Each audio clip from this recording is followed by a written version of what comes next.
Donc je m'appelle Christophe Lyonnard, j'ai 33 ans, je suis de la région parisienne, donc je suis né à Mantes-la-Jolie, je suis arrivé sur la Côte d'Azur il y a 6 ans de cela, et en arrivant sur la Côte d'Azur, j'avais toujours rêvé de faire de l'apnée, et je me suis retrouvé dans la baie de Villefranche avec tous les potes de maintenant, et c'est comme ça que j'ai pu commencer cette belle aventure. Tout d'abord, comme sportif, j'ai découvert donc l'apnée et j'en suis devenu complètement fou, et c'est devenu ma passion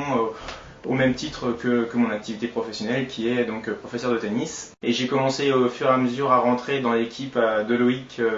en tant qu'apnéiste de sécurité, au fur et à mesure grimper un petit peu les échelons, et finalement arriver cette année sur le dernier record en 2004 à m'occuper en fait de l'organisation et de l'entraînement de Loïc tout au long de cette année. Je me suis découvert à travers cette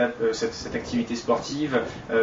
quelque chose que je n'avais pas réussi à me faire révéler à travers d'autres activités, à savoir me canaliser et apprendre sur moi, et surtout à découvrir un bien-être et puis des sensations complètement nouvelles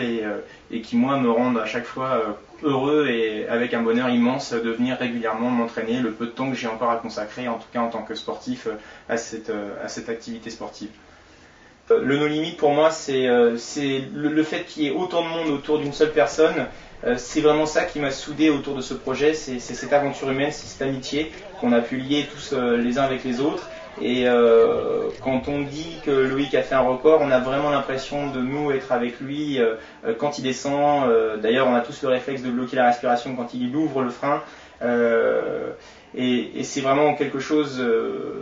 d'énorme, quoi. Moi, sur ce dernier record, bon, peut-être parce que j'étais beaucoup plus impliqué à travers celui-ci, mais j'ai vécu vraiment un grand moment intense de bonheur